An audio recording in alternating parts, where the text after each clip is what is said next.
Once again, we welcome you to Moving Forward with Young Voices. We are happy to welcome Aidan Grogan to the program. He is a contributor to Young Voices and actually wears a few other hats as well. Aidan, welcome to the show. Tell us a little bit about yourself and about your background. Hey, glad to be here. I'm the Donor Communications Manager at the American Institute for Economic Research and a History PhD student at Liberty University. All right. I'm a regular subscriber to AIER.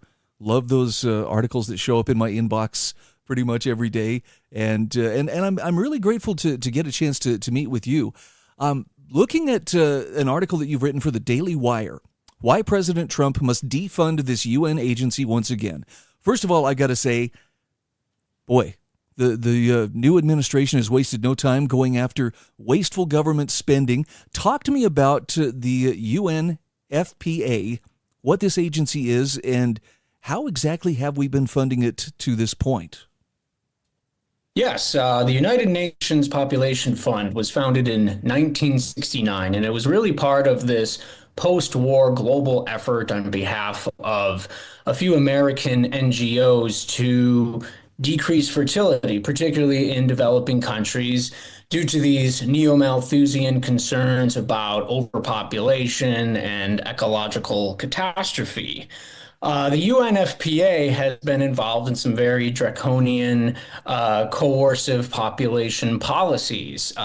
Notably, they sponsored the one-child policy in China, which of course had many forced abortions and involuntary sterilizations over the course of a few decades. The Republicans, since Ronald Reagan, have cut the UNFPA's funding under the Kemp-Kasten Amendment, but every Democratic administration since has restored its funding.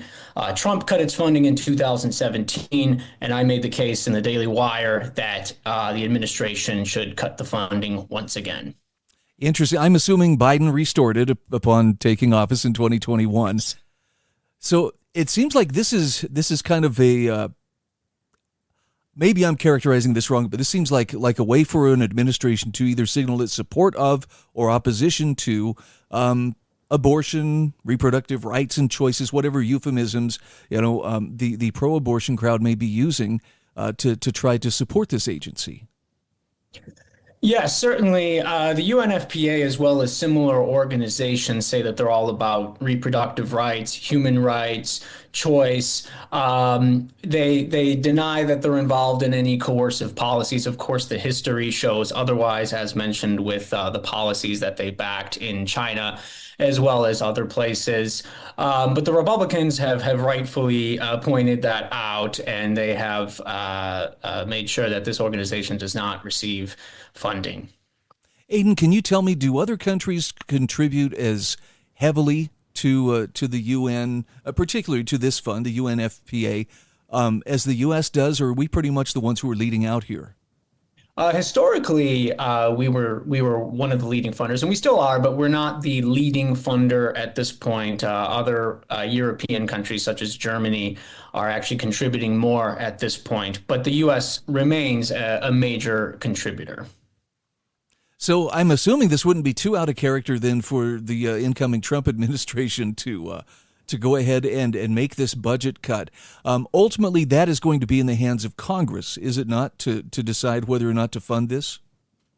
Well, the Trump administration actually signed an executive order on Friday restoring Kemp-Kasten, which was the amendment that cut funding to organizations involved in these coercive population policies. The amendment didn't specifically mention cutting funding to the UNFPA or any organization, but I assume that will be part of the list of organizations whose funding is cut.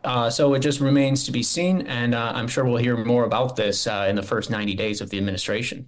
You had mentioned early on when we started that the UNFPA has its basis in Malthusian thinking.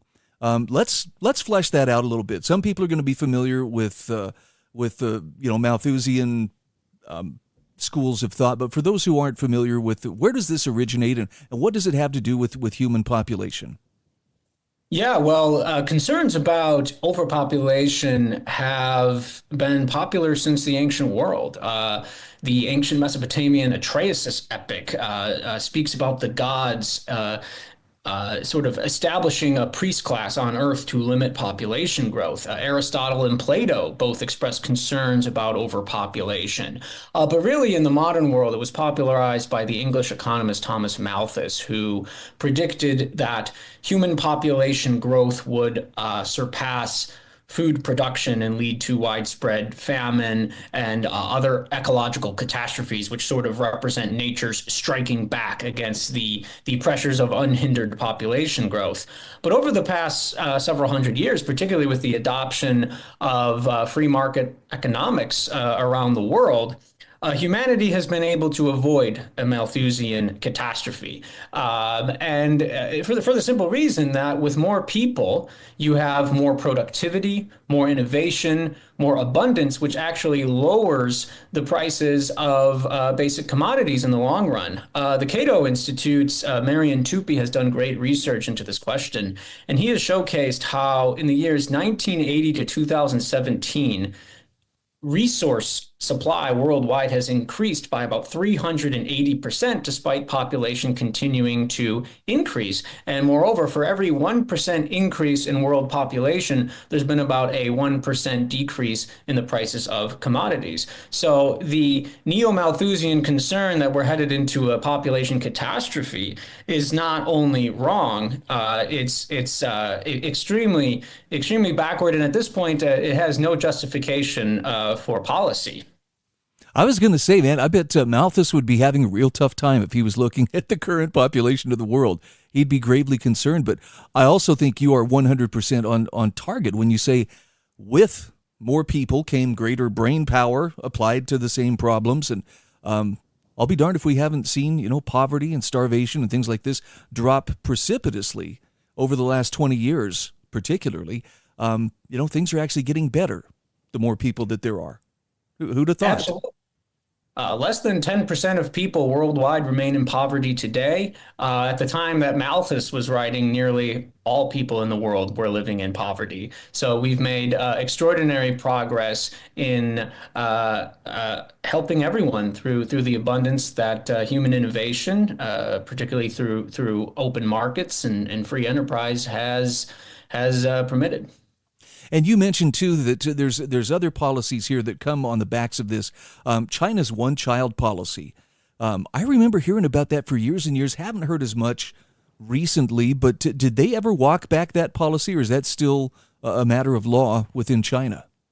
They revoked that policy a number of years ago because they started to realize that it was going to create quite a few problems for their population in the long run. Because if every woman in one generation has one child, and then all of the daughters of that generation also have one child, well, then you only have 25% as many grandchildren as grandparents. And that causes a lot of problems as far as providing services to the elderly, taking care of the elderly. You need a large tax base to provide those services. So this is not only a problem that's going to affect China, but also most countries across the world who are facing a similar demographic situation without implementing such draconian policies as China. Well, this is a topic I'm glad that you're on top of, Aidan. And for folks who want to follow your work or otherwise would like to see more of your writing, what's the best place for them to follow, your working? Yes, they can follow me on X at Aidan Grogan, AIDANGROGAN. You could also visit the American Institute for Economic Research at AIER.org, and several of my articles are posted there, and I'll be publishing more in the near future. Well, it's great to make your acquaintance, and I appreciate you sounding off on such an important topic here. And I've got my fingers crossed that this is the first of hopefully many examples of wasteful spending, that the new administration will be looking to cut, not just on the, global stage, but here at home as well. Thanks again to Aidan Grogan, Young Voices contributor. Aidan, once again, where can people find you on social media? At Aidan Grogan on X. Very good. Looking forward to our next conversation. Thank you. Thank you.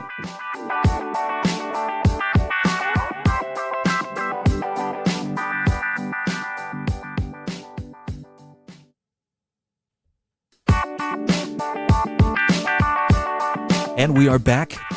This is Moving Forward with Young Voices. Happy to welcome Donald Kimball back to the program.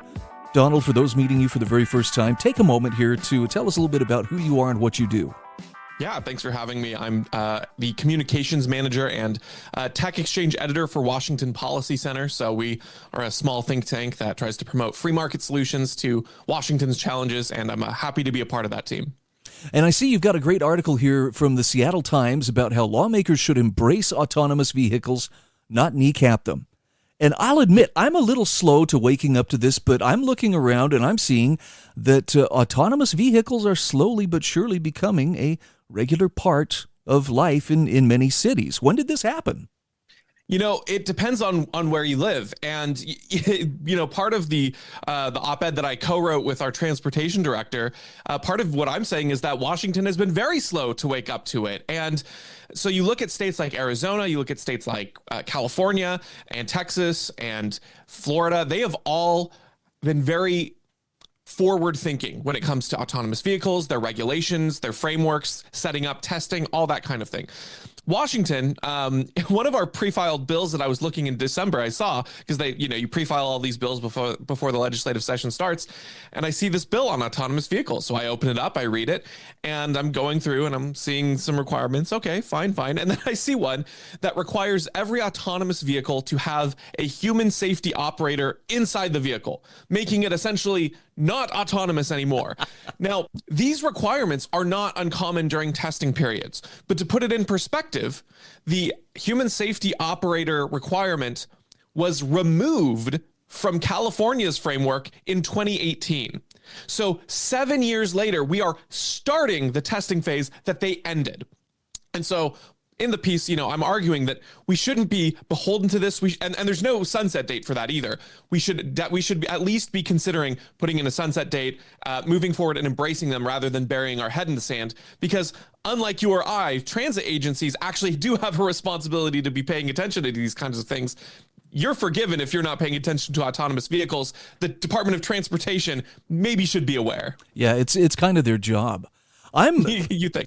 I'm surprised at how far the technology has come. I'm thinking back about 7 years ago.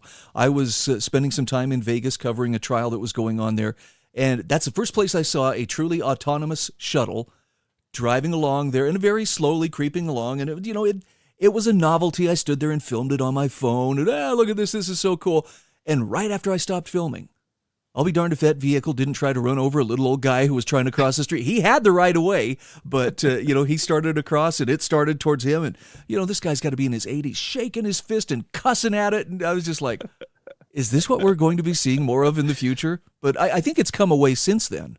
Well, that's exactly right. And, you look at the studies and there are a few numbers that people will provide if they want to make a certain point. So if you look at total number of reported incidents, you would seem like autonomous vehicles have higher incident rates. But there's a few things to consider. The first is that human accidents do not get a 100% incident report rate, whereas autonomous vehicles do. They by law have to report that. And humans do as well, but there are just a great percentage of these accidents that people are like, I don't want to call the police. You don't want to call the police. We're not going to report this to our insurance. Let's move on. Particularly minor fender benders, whereas every single one of those is getting reported for autonomous vehicles. Second, when you look at the major studies that have done accidents and they account for miles driven, number of miles driven, that's when the numbers shoot absolutely down for autonomous vehicles compared to human drivers. So when it comes to the latest massive study in 2023, you look at autonomous vehicles having about a 0.78 collisions per mile with minor property versus it's a 3.26 for humans. And then when it comes to human injury, it actually reported a 0% collision rate, whereas it was like a 1 point something for humans. So there is this fear, but the technology has come a long way and will only continue to keep improving. If anyone was paying attention to CES, the Consumer Electronics Show, NVIDIA had a big display, and part of their NVIDIA's presentation involved driverless cars because they're producing the chipsets for the AI that's running thousands and thousands of simulations for these cars to know how to navigate different situations. Wow. I'm just in awe that that it's coming along at the rate that it is. Now, I understand lawmakers want to make sure nothing bad ever happens, and with these words on paper, we're going to make sure that nothing, no accident or no failure of any kind could happen. Okay, that's not realistic, but you mentioned that there are ways that legislatures, or lawmakers rather, are still kneecapping these autonomous vehicles. What are some of the things that they're doing? What could they do better?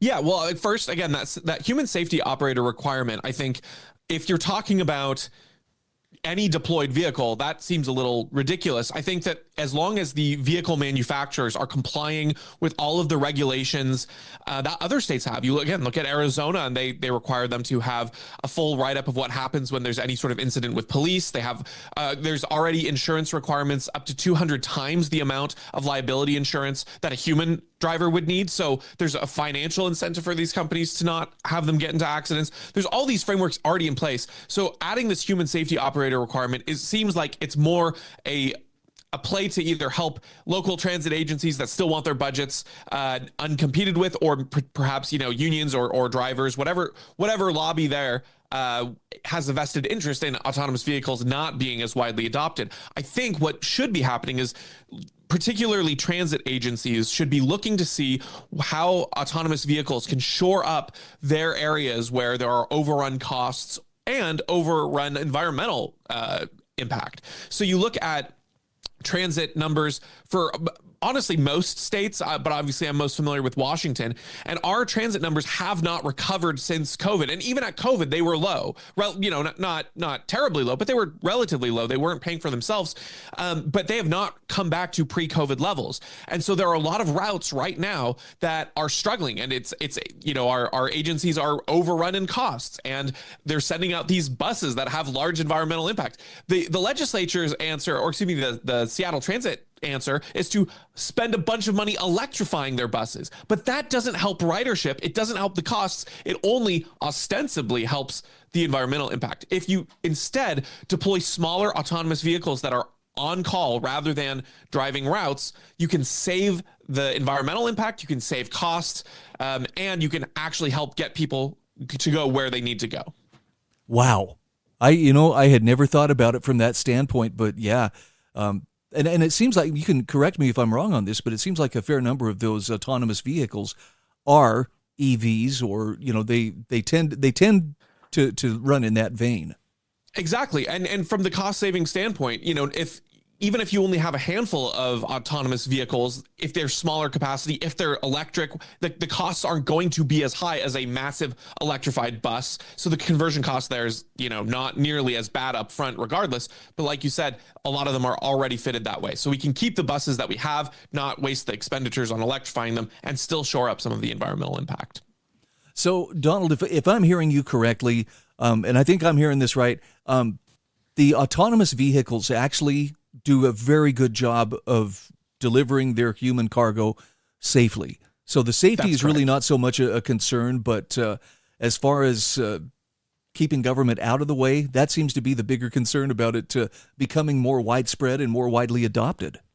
I agree. Yeah, I think there's always going to be a cultural barrier of people who are skeptical, and that's fine. But I just think that lawmakers shouldn't weigh in on that. It should be something where people can adopt it, not be out of an incentive, or not out of false incentives, but also not artificially being restricted. Yeah, well, and the idea, too, that these are vehicles that aren't just out, driving the streets regardless of who gets on or gets off, but they're actually parked until they're needed, and then, they're called out. That, to me, makes so much more sense than simply, well, look at all of these empty vehicles we're operating just in case someone needs a ride. Exactly. It helps environment. It also helps congestion, right? You get both benefits there in addition to the benefit of having on-demand service. Well, I'm looking forward to our next talk already, because I'm sure we'll do some follow-up and see how Washington State responds to this. Again, we are talking with Donald Kimball. He's the Communications Manager and Tech Exchange Editor for Washington Policy Center. Donald, where can people find you on social media? Where can they follow your work? Yeah, well, again, thanks so much for having me. If you want to follow what I write, KimballDonald.com. You can also follow me on X at KimballDonald. Very good. Looking forward to our next conversation. Thanks so much.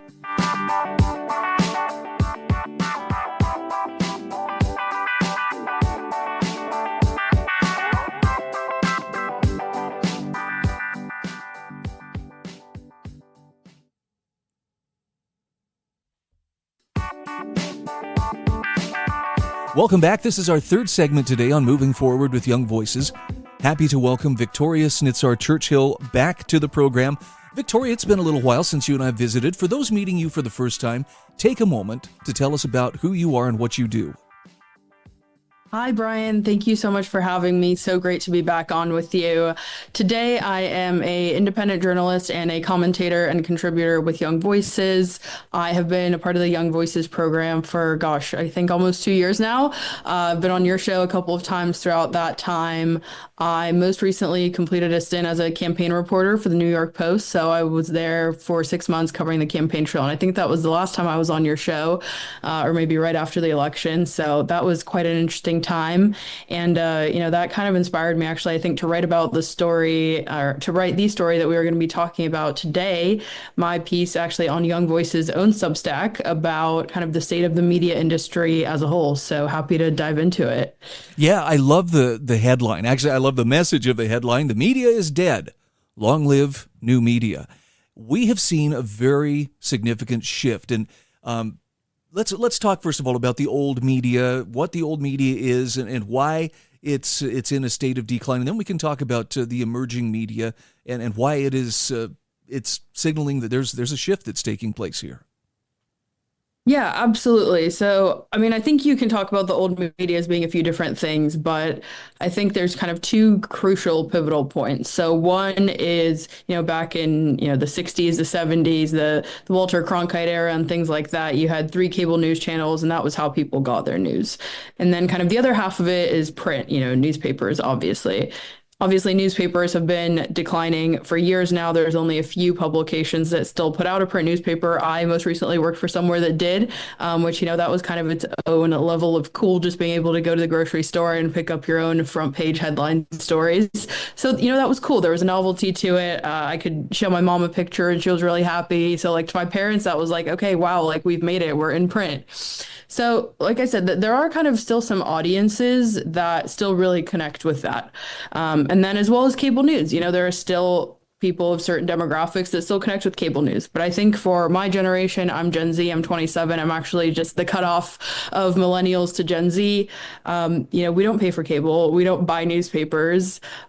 We, of course, get our information from the internet. We've grown up with the internet. So, of course, we've had the ages of YouTube and blogging and, Medium and all kinds of independent content creation. This has been a thing for, I think, the majority of really our lifespan, at least, as we've been conscious consumers of media.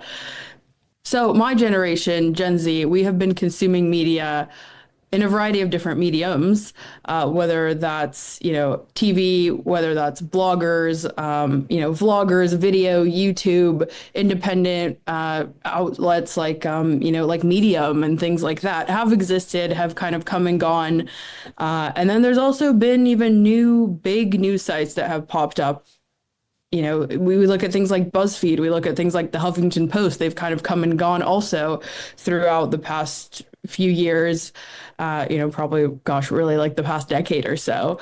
But I think this kind of new media that we are in is really this creation of podcasters, personalities, newsfluencers.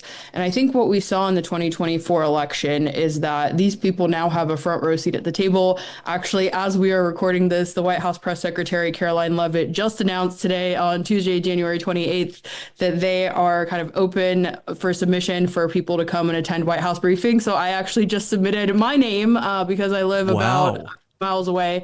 So, hopefully they'll give me a call. We'll never know.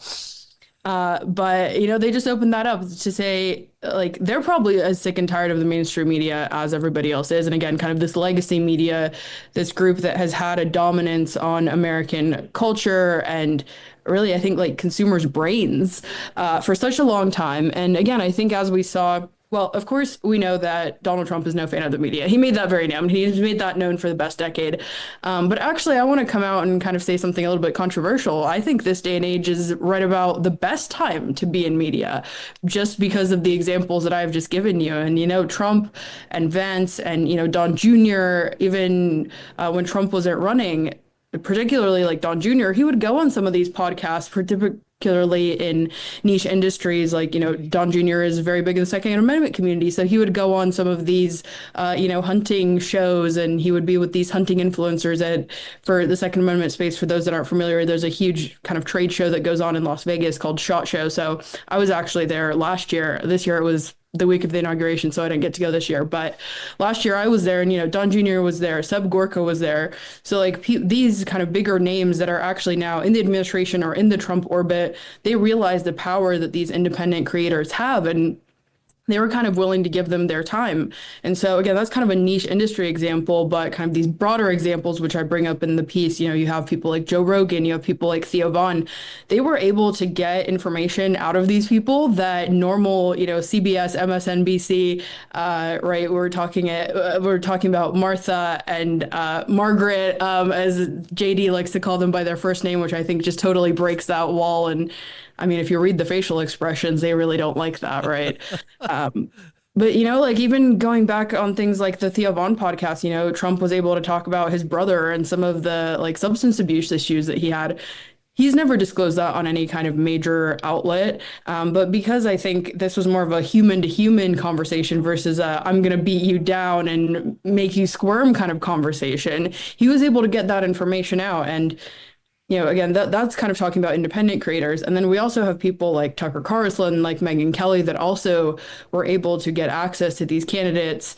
And they were, again, also able to showcase them in a way that we never really heard before. Those, of course, are people that have come from big media and now have their own platforms. And again, Tucker, obviously now he is Tucker Carlson Network, but at least as people in DC know, he's one of the co-founders of the Daily Caller, which has now in itself, they've actually had White House briefings both in the Biden and the Trump era. So that's been, for those that are very interested to learn about kind of how they've navigated it, that's been fascinating. I've been tuning into what their White House reporter, Reagan Reese, has been pointing out, just kind of the difference between the two briefings. So there's something that I observed, and maybe you saw this as well, last summer during the assassination attempt on Trump in Pennsylvania.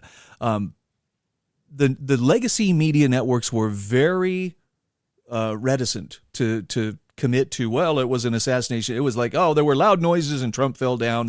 They really downplayed it until it was absolutely impossible to deny, what had actually taken place there.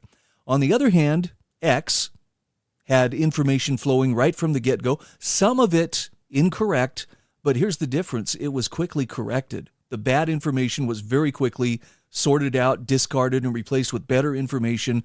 And that, to me, seemed like a very hopeful development in the sense that the news media seems to be guardians or managers of a particular narrative, and that's why they ask the questions they ask, the gotcha kind of questions, as opposed to just letting the interviewee talk.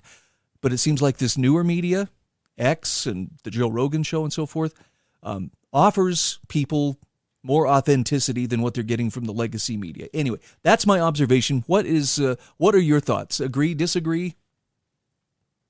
I love that you bring up that authenticity angle. This is something that I refer to in the piece as kind of lived experiences and personal biases. With the legacy media, they have to put up this front that they're not biased and they don't have opinions. With alternative media, you don't have that. You can say, this is my life story. This is what has brought me to where I am today. And this is how I'm going to approach this interview. And, if you sit down with me for an interview, please know that this is who I am. And so this is what I'm going to care about. If it's me, I'm going to ask you about Second Amendment and immigration questions, because that's something that I've covered both as a commentator and as a journalist for the past 10 years. So if I ask you that, don't be surprised, because that's what I care about. And, I think in this day and age, that's what people want to hear. So I'm excited to be in this new era of media. And, even people like yourself, obviously you have the show with Young Voices. So I'm glad that outlets like this exist. And I've actually created my own Substack and podcast. So hopefully people can check me out there. It's noted in the piece, which I assume will probably be linked. It's freedomshots.substack.com. And we're on all podcast platforms, Spotify, podcasts, or Apple Podcasts, and YouTube. Again, we're talking with so much. We're talking with Victoria Churchill. She is a Young Voices contributor, and thank you, Victoria. Great to visit with you once again. Thank you so much, Brian.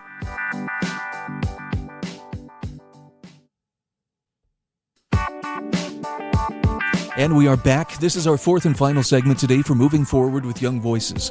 Happy to welcome Aviv Nate Phipps back to the program.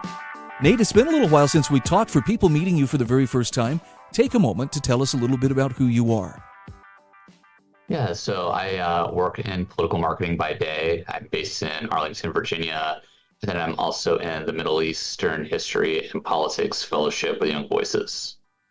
Well, I'm looking at an article you wrote for realclearworld.com, and I'm thinking, has it been almost 3 months?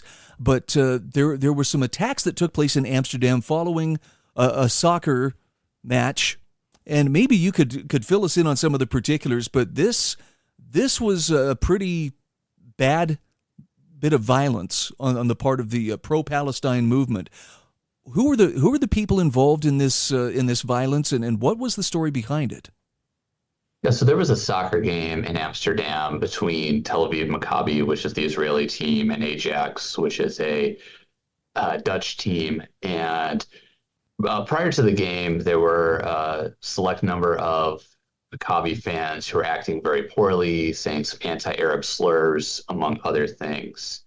Following the game, then, there were some who began attacking Jews and Israelis rather indiscriminately, and it seems that it was connected to both the Israel-Hamas war and some bad behavior on the sports spectators on the Maccabi side beforehand. And there were some people who were maybe not quite justifying the violence, but trying to contextualize it by trying to say, hey, this bad behavior led to this other bad behavior. And I don't know about you, but when I was a kid, I was taught that two wrongs don't make a right. And it also seemed that the latter wrong by those in the pro-Palestine camp went to a much further degree than the Maccabi fans. And plus, if these fans were behaving poorly, there's law enforcement to help deal with that. And that does not seem to have been a route that was considered. Wow.